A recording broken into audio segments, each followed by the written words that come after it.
President Biden hit the road Thursday to mark his 100th day in office. He's back in Georgia touting nearly $4 trillion in proposed legislation addressing health care, education, and infrastructure. The president called the plans a once-in-a-lifetime investment during his address to a joint session of Congress Wednesday night. But getting them passed through Congress will be a tall order, with Democrats holding a razor-thin majority. Senate Minority Leader Mitch McConnell called the plans far too expensive, saying the president isn't serious about bipartisan compromise. CBS News senior White House and political correspondent Ed O'Keefe is traveling with the president and has the latest from Georgia. While marking his first 100 days tonight, President Biden's now focused on the difficult task ahead, rallying the public behind his new spending plans as congressional Republicans show no signs of cooperating.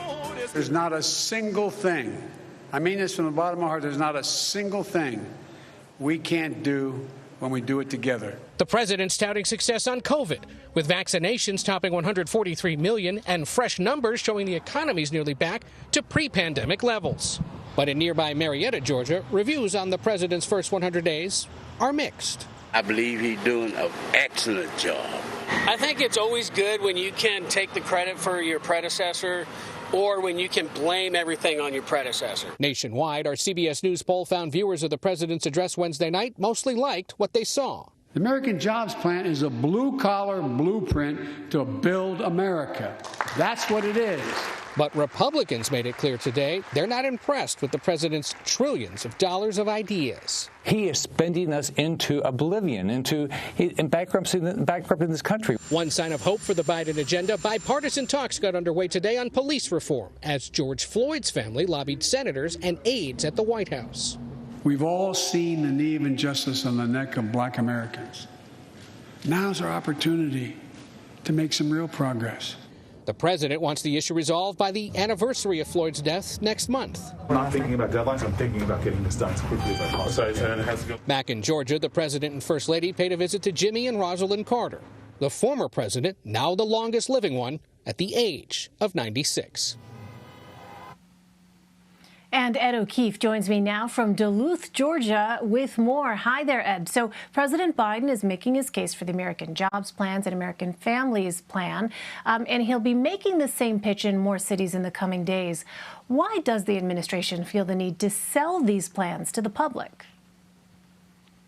Well, this is typically what a president does the day after or the days after their big address to Congress. And so it's really no different than what other presidents have done before. But in this case, the White House believes if they can go around selling this in person with these kinds of visits like the one he held here today in Georgia, it can help boost public support just the way things went for the American Rescue Plan, that first big package of ideas that included those stimulus checks earlier this year. The White House got to talking about how it had bipartisan support because even Republicans across the country supported it, even if Republicans in Congress didn't. So the idea here is boost support for it, get people to maybe reach out to their lawmakers, tweet about it, talk about it, and get it to the point where if for some reason Republicans once again aren't going to support these plans, Democrats can do it on their own, once again with majority public support. But in a sign that perhaps the horse trading continues, the White House said just as the president wrapped up his appearance here in Georgia that he had a call yet again today with Republican Senator Shelley Moore Capito of West Virginia, who is the top Republican when it comes to infrastructure issues in the Senate, a signal that he's trying to continue to engage Republicans day to day if necessary on some kind of a bipartisan plan. Well, Republicans have already offered their own proposal to counter the jobs plan. How long could this negotiation process take, and could both sides eventually find some middle ground? Well, we'll see. Like I said, that call today is a signal that it's continuing or that they're trying to get something done.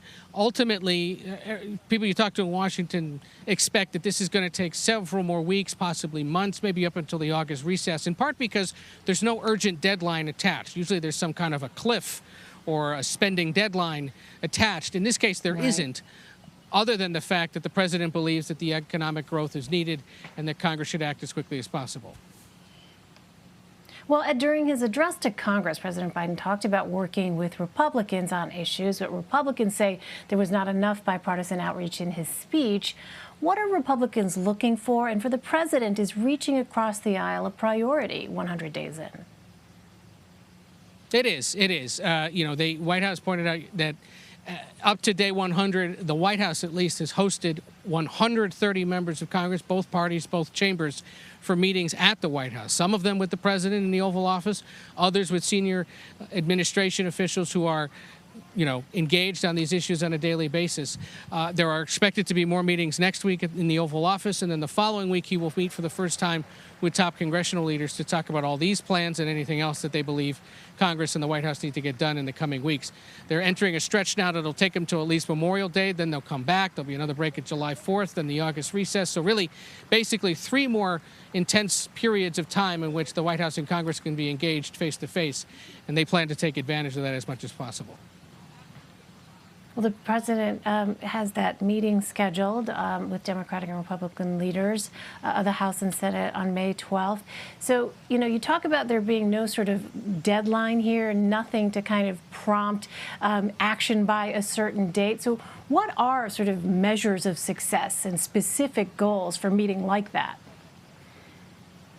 Well, for one, and really the only one he set last night during his address was trying to get the George Floyd Justice and Policing Act passed by Memorial Day, roughly Memorial Day, the anniversary of Floyd's death there in Minneapolis.